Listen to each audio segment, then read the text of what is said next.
Jesus bear the cross alone. Ready? Sing. Must Jesus bear the cross alone, and on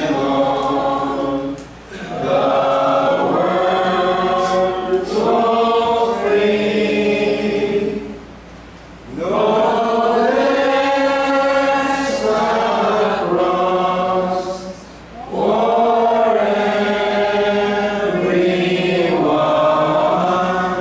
and there's a cross for me. The one sacred dead cross I bear till death shall set me free, and then go home, my bound to where forest a crown for me. Oh, precious cross, oh, glorious crown, oh, resurrection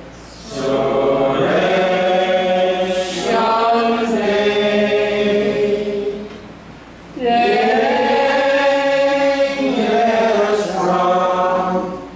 Angels from the stars come down and bear my soul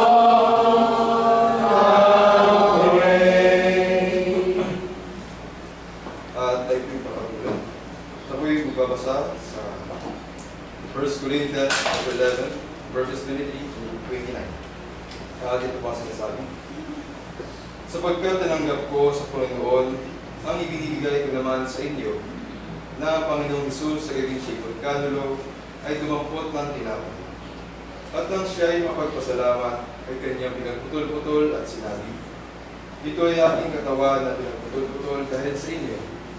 Gawin niyo ito sa pagkaalala sa akin. At yun din naman ginawa ng saraw pagkatapos sa mga hapon, sinasabi, ang sarong ito ay siyang bagong tipan sa aking dugo.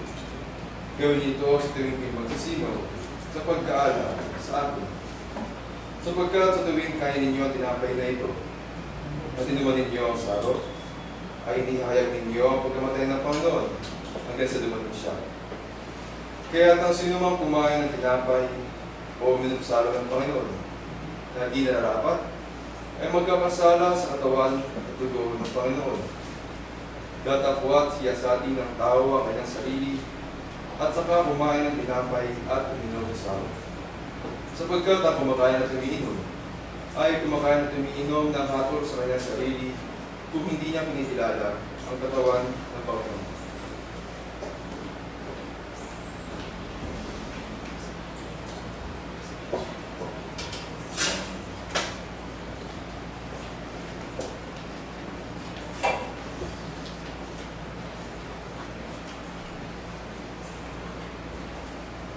Tayo po ay lingkod at dalangin.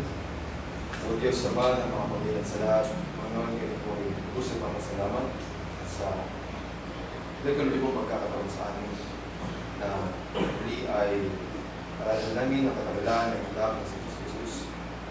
Dahil ito, Panginoon, ako kayong malingkod, ang bukas ng ubas, na sumisulo sa dugo, ang tinapay ng nagbuladura, na sumisulo naman sa mga katawan.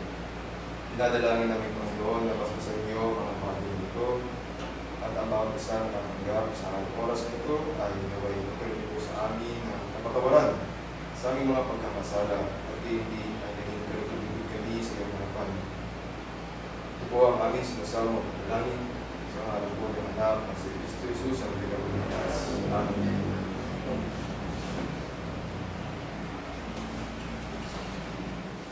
Tayo po yung dapat para sa bawalan sa mga banal. Kung muli babasa na ng talata sa 1 Corinthians 16 verses 1 to 2. Ngayon, tungkol sa ambagan sa mga banal, ay gawin din naman ninyo kaya nilutos ko sa mga iglesia ng Galacia. Tuwing unang araw ng Sanggunido, ang bawat isa sa inyo ay magbubod na magsimpan.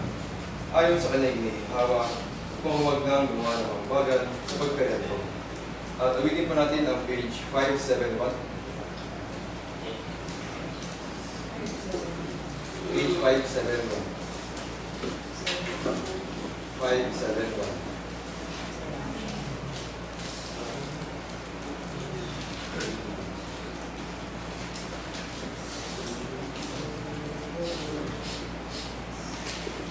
Sowing in the morning. Ready? Sing. Sowing in the morning, sowing seeds of kindness, sowing in the noontide and the dewy eve, waiting for the harvest and the time of reaping, we shall come rejoicing, bringing in the sheaves, bringing in the sheaves, bringing in the sheaves. We shall come rejoicing, bringing in the sheaves, bringing in the sheaves, bringing in the sheaves. We shall come rejoicing, bringing in the sheaves. Going forth with weeping, sowing for the Master, though the Lord sustain our spirit of the grieves. When our reaping's over, He will bid us welcome. We shall come rejoicing, bringing in the sheaves, bringing in the sheaves, bringing in the sheaves. We shall come rejoicing, bringing in the sheaves, bringing in the sheaves, bringing in the sheaves. We shall come rejoicing, bringing in the sheaves. Tayo po'y muli ibukod at maraming. O Diyos Ama na dakila at makakulit sa lahat. Panginoon, muli kami po ay kasupusong nagpapasalamat sa lahat po ng biyaya at pagpapala na tinatanggap po namin sa araw-araw. Nagpapasalamat din po kami sa buhay at kalakasan na tinataglay po namin sa mga oras na ito. Panginoon, dalangin namin ng mga salapi ng pinagkakalimutan. Naway magamit ito sa pagpaparagana ng iyong madalas sa tao at Evangelyo. Gayon din sa pagpapaunlad ng bahay sa bahay ng Panginoon. At dalangin din namin na makatulong ito sa iyong mga po namin na nangangailangan ng pangpinansyal ng Panginoon.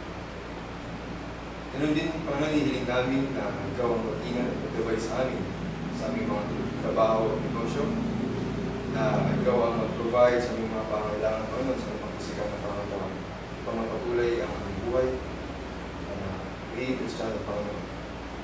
Muli kami po ay papasalamat at hindi mga katawaran at sa lahat ng bagay, Panginoon, na hindi naman sabihin ng aming mga labi, ay patuloy po namin hihiling at pinapasalamat. Sa ngalan po ng iyong anak na si Kristo Jesus ang pinagpaligtas ng iyong kailanman. Amen. Good morning po sa ating lahat. May nais po bang ibalita ang ilan po sa atin?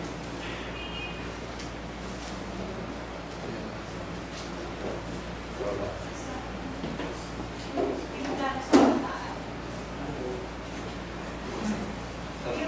Yung pinaplano sa kabataan na wala pang final, pero dahil sa tinulong ni Brother Jason at Brother JM ngayon, tungkol sa content ng prayers, na kailangan matutuloy yung mga kabataan. Yun yung pag-usapan pa, pero pa-prepare natin yung kabataan.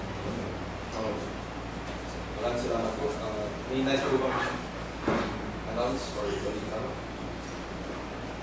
Ngayon na po ay tayo ko yung magpatuloy sa gawain. Kasi, Tulong lang ako. ano po?